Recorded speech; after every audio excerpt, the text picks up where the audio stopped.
Okay, Killers of the Flower Moon is, of course, the new movie of Martin Scorsese. He also co-wrote it, which he doesn't get to do very often anymore, with Eric Roth, and based on a book by, I think it's David Gran. It's set in 1920s Oklahoma, and the Osage tribe in there find oil underneath their land, and we're told that they are, as a result, the richest people per capita in the United States. So one of the principal families includes Molly Kyle, played by Lilly Gladstone, and she begins to see a lot of her family and friends sort of start to die under suspicious circumstances, and there's no investigation for them. The leader of the area of sorts is King Hill, played by Robert De Niro, and he appears to be like a helper of the people, but he has a lot more sinister things going on. His nephew is Ernest Burkhart, played by Leonardo DiCaprio. He's like just returning from war, and he starts to be taken under the wing of his uncle, and also starts a romantic relationship with Molly. And then more and more of these Osage people keep turning up dead until an FBI agent, played by Jesse Plemons, shows up and tries to uncover what exactly is happening in this epidemic of sorts, because when Washington receives word that these actually have probably been murders. And I think this movie is extraordinary. The movie is, in the beginning, doesn't really feel like a Scorsese movie. It has like long dialogue stretches that reminded me of a Tarantino movie. It also looks kind of like an Eastwood movie in the beginning scenes, but it puts it all together with this like scope and precision of like The Godfather. It is absolutely taking its time. The pacing is deliberate, but that's because it's really observant of all of the characters, and it's really respectful. It doesn't try to give some artificial feeling of like blowing through scenes. It really just has greater things at mind. It kind of reminded me of, in a way, of like how Better Call Saul structures itself, where it's focusing and getting to know like these really unequivocal villains in the story. And the only thing I will say is the first 45 minutes or so get a little repetitive, because the story at that point is pretty simple. It could have been sped up, but I mean, it's a Scorsese movie. I'll take as much as I can. It never feels like it's 3.5 hours long. I think the period details are stunning. The cinematography, costumes, art direction are all just immaculate. Leo is absolutely perfect in this role. And it's hard to think of anybody else that could play it the way he did. It's maybe his highest war ever. He plays like the reluctancy in his part in this web of conspiracy that he's stuck in so well that you actually feel for him and question whether he is like this wolf in sheep's clothing or just like a monster. He's so genuine with Gladstone that he's like almost a perfect con man. It takes all of his performances, like Catch Me If You Can, definitely Gangs of New York, and certainly like the immature, likable, despicable human of Wolf of Wall Street, and puts them together and kind of makes like one of his greatest works ever. And Bob in this is devious and brilliant. Every word he says, it has conviction, and with like the slightest cold demeanor to him, his character is like the lowest of lows, but he gives everything to the role, and I think it's his best performance in 30 years. Jesse Plemons is perfect. He's like the Kyle Chandler role in the movie. I could see how the movie was originally going to be before they had rewritten it. If it was all about the FBI agent, which would have been Leo in that case, and it would have been equally good. It just would have been a different movie. But so Plemons kind of gets the short end of the stick. He doesn't have that much to do in this. Lily Gladstone is, of course, the shining star of this. She's heartbreaking. She has this aura about her that she just easily brushes things off. All she does is at some point is like smirk, and you know exactly what she's thinking and every emotion that you need to know. She gives the best supporting actress performance of the year. Under no circumstances is she the lead, but it is what it is. Like Bob is honestly more of the lead than she is, but she absolutely should be winning supporting actress. Brendan Fraser, what movie are you in? Like, what the hell? John Lithgow too.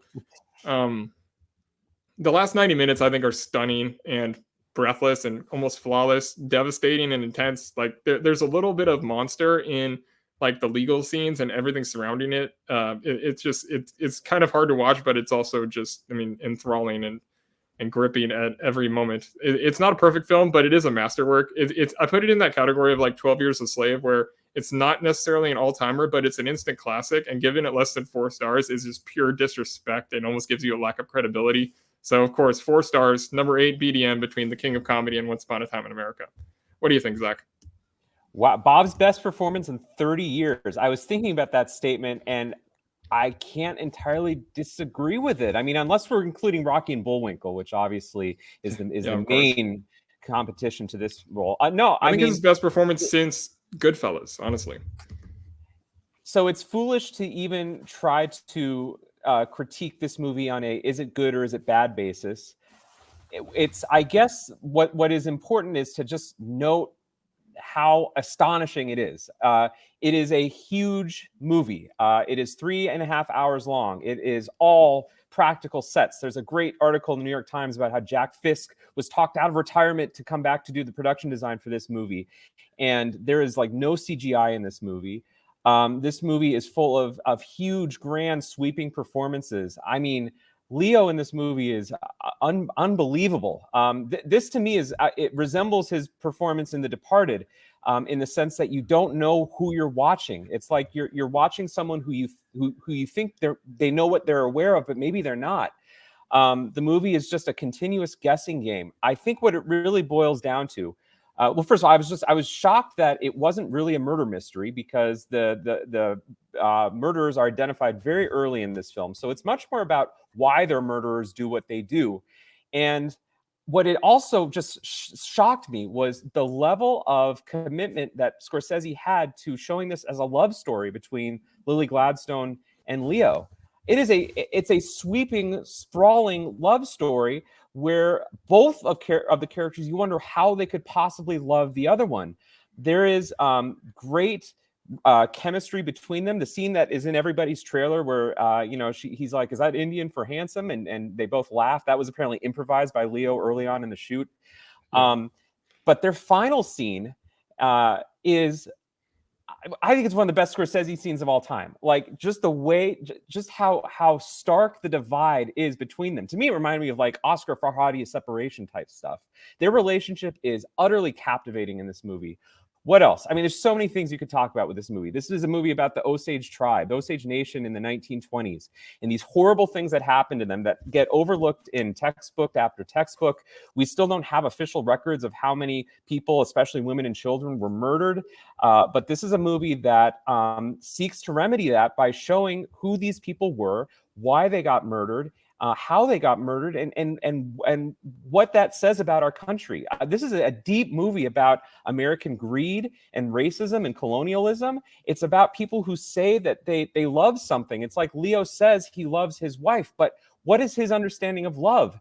People in this country who say we love our country, God bless America. What does that mean when you say that? Do you really know what you're saying? The character, the De Niro and DiCaprio characters in this movie, they speak in the Osage language, and there's moments where especially Bob looks like he is a compassionate ally and advocate of the tribe. He has garnered their trust over long periods of time for such a horrible end. You just, like the best of Scorsese movies, like Jake LaMotta, like Travis Bickle, you can't really judge them. I guess you can judge them, but it's more that you just look at them and you wonder, how can you be a human being? How are you are not capable of human feelings? I think it helps that Leo's character is pretty dim, and some of the like hitmen that they try to get, those are such harebrained schemes, and they go terribly wrong. They're some of the worst gangsters, honestly, that Scorsese has ever depicted in movies. I think this movie does a really great job of showing that Scorsese is not a member of Osage Nation, but he understands the significance and importance of this moment. I read a review somewhere that described this movie as Snowtown meets Heaven's Gate. That's a sort of a great comparison. I also thought a little bit about Dances with Wolves, in the sense of it's a movie about interracial relationships between indigenous populations and white settlers. And to me, it's like Dances with Wolves. It's so sad. It's so tragic to think that this could have been a great moment of interaction between two completely different worlds and two completely different ways of living. And it just had to boil down to simple greed and money that destroyed everything. It's an incredibly sad, depressing movie. So why watch it?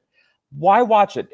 Because you see a master at work. And, I don't want to just blow smoke up Scorsese's ass, but he's been working on this movie for 6 years. From what you read about it, I haven't read the book, but apparently the book was much more about the formation of the FBI. And at Scorsese's request, the script was changed to accommodate more perspectives from indigenous characters. The last 15 minutes of this movie last 10 minutes, I guess I should say, go in a direction that you could not possibly expect. That had to be at least plus 2,000 in the Vegas odds for that sort of ending. But It's a genius ending. To me, it's a little bit like the ending of Schindler's List. It almost like goes outside of the realm of the movie. And at first, you're kind of awestruck that someone would have the audacity to do an ending like that as you're watching it, and you think it might even be a little distasteful. And then you realize, oh, Scorsese is really making a commentary about how we watch movies and how history is remembered in our culture and about his role in it. Because, I think there's been times in his movies when he's sensationalized violence and made it look fun and exciting. I don't think that was ever his intention, but it happened. And in this movie, he makes no mistake. It's unmistakable. It's unequivocal in its total condemnation of these atrocious acts in this critically important and misunderstood episode of American history. I have not been thinking about anything else beside this movie since I saw it yesterday. I think it earns every bit of its 3 hours and 26-minute running length. I'm grateful that Scorsese didn't turn it into some sort of mini-series or podcast. I think it's a movie that needs to be appreciated in one sitting, although I got to say it was testing a lot of bladders in the theater, but I think it was worth it. This is obviously easily a 4-star movie. I think it's Scorsese's best movie since The Departed, and I hope it's Oscar number 2. I mean, maybe it's premature to say that, but I can't think of any other director that would have the vision, the courage, and the skill and technical precision to make a movie like this. It's just extraordinary to watch. Well, like I said, I mean, it reminded me in that way of The Godfather. So maybe Coppola could have done it at some point. But Scorsese does everything with a certain amount of grit at the same time that makes it different. Like, there are some things that remind me of Scorsese, like when you do see some deaths, it'll be like a really brief thing, and then it'll cut to something else, and I'm like, okay, I've seen that kind of thing before, but it's all part of this bigger picture. The words aren't sufficient to describe just what it's like to actually sit through this movie. I mean, it is a lot, and it's full at every moment. There's never something that I feel like could have been taken out. The way he told it, after they rewrote it, of course, is I just think it's astonishing. A lot of the Osage actors are they're so genuine and true. I don't know how else to describe it. I don't know. I love the movie. It's so clearly the best movie that we've seen this year. It's almost not even worth comparing to something else. Like you don't see movies like this made anymore, especially with the 3.5 hour scope that they were able to that they were able to let him do. Like, I mean, these movies aren't released in the theaters anymore. This is a mini series under any other circumstance, but as one documented 3.5 hour movie, this is as good as you can get. Yeah, and just to be clear, for anybody who's on the fence about seeing this movie because of its running length, I mean, it is a long movie, no question about that. But it's long for a reason, and it's almost such a good movie that you could make the case that it could have been longer. I feel like if there are any critiques, one critique I guess I would have is that it's hard to keep track of all the characters. There's a lot of characters in this movie, and some of them rush by. And so I'm kind of thinking maybe this could have been like 4.5 hours long to flesh out some of those characters in a little bit more detail. I think it's also a movie that rewards second viewing. Is it a fun movie to watch? Is it like the opening 45 minutes of Wolf of Wall Street? No, but it's not that kind of movie. I think it's a movie, Scorsese, with these last 3 movies, starting really with Silence, I think Scorsese has had a much more somber, serious tone and approach to his filmmaking. This movie is not, I wouldn't call this movie flashy in any sense. There's some amazing crane shots and some really great shots in it, but there's also a lot of times where there's restraint. And I think back to The Departed a little bit, and the scene when Leo's doing his interview with Martin Sheen. I mean, Thelma intercut that with scenes with Matt Damon, and it feels so scattered almost, like the movie has ADD or something. And that's sometimes true of Scorsese movies. This is the total opposite of that. This movie has long, really drawn out exchanges that are just in simple 2 shots. And there are times when Leo is just literally looking at the camera for what feels like 30 seconds, 40 seconds. And you start thinking, this is as good as any acting that he's ever done. He doesn't have the benefit of cuts or flashy sort of special effects or anything like that. This is just a raw character who is completely and totally amoral, and you wonder what is going inside of his brain. There's a scene, I don't know how much into spoilers you want to get, but the scene where he's crying when he learns about one of his children is an astonishing scene, because that's toward the end of the movie, and you're just kind of, and first of all, it's great acting, but you're thinking to yourself, how could he possibly have that reaction and do the things that he's been doing? I mean, it's Jake LaMotta, Travis Bickle. Like, you watch it and you just are dumbfounded that someone could act that way. And this is a true story. This isn't a made up character. I'm sure there are liberties taken, but like, again, it's an epic movie in scope and structure, but it's also an amazing character study where you just, particularly with the Leo character, are just dumbfounded by him. Yeah, well, I mean, and that's what I was saying. He's a reluctant participant in what he's doing, and you know that because of how just involved he is in his actual life. It's something that I wasn't expecting it to really go that way. And I mean, yeah, and that scene you were talking about, Bob is great in that scene too. Like, Yes. there are several scenes like that, but the first scene with De Niro and DiCaprio, that's what I think. That is a scene that Tarantino would be proud of. Like, I mean, it is two people just talking, and it is electric but also quiet. It's like the opening of a Tarantino movie, and I thought that was the perfect way to start the movie, because you get everything from those characters that you need from them talking around what they're actually talking about. Yeah, and another thing about this movie, it is a total not Scorsese movie. I mean, it's not in New York City. It's not about gangsters per se. It's not, it doesn't have the flashes that we're used to. It doesn't have the Rolling Stones. And yet it's a total Scorsese movie. And no one else could have honed in on the details that he is interested in. And, I think he's making statements about himself as a director, quite literally, I guess, at the end of the movie. I'm really glad that there's no scene with J. Edgar Hoover. I'm really glad that Tom White isn't presented, that Jesse Plemons' character isn't presented as a white savior. I think it's fascinating to make movies about racist characters where the complexity isn't whether they're racist or not. The movie's not forgiving their behavior, but the complexity is in whether they can say one thing and do something else or believe something else in their heart. And these people were so cold and vicious, but the only way they could get into this system was by pretending to be warm and comforting and loving. And it's total like wolf in disguise stuff. And that gets at the heart of Scorsese, right? Particularly with The Departed. Like, are you going to become the product of your environment, or is the environment going to become a product of you? It just beautifully ties in with every other Scorsese movie, even though I didn't think about any other Scorsese movie as I was watching it. It felt totally independent of all of his previous movies. So is this his last movie? I don't know. He's got Theodore Roosevelt, I guess, in pre-production. But if this is a last movie, it's a great... been 20 years he's had that, though. Well, I guess that's true. But like, I think this is... I don't want to say it's a perfect way to end a career, but I think this is as much about filmmaking and film history and how we process stories as it is about this horrible series of murders in the 1920s in Oklahoma. Like, it's making grand statements, which is so rare for directors to do today.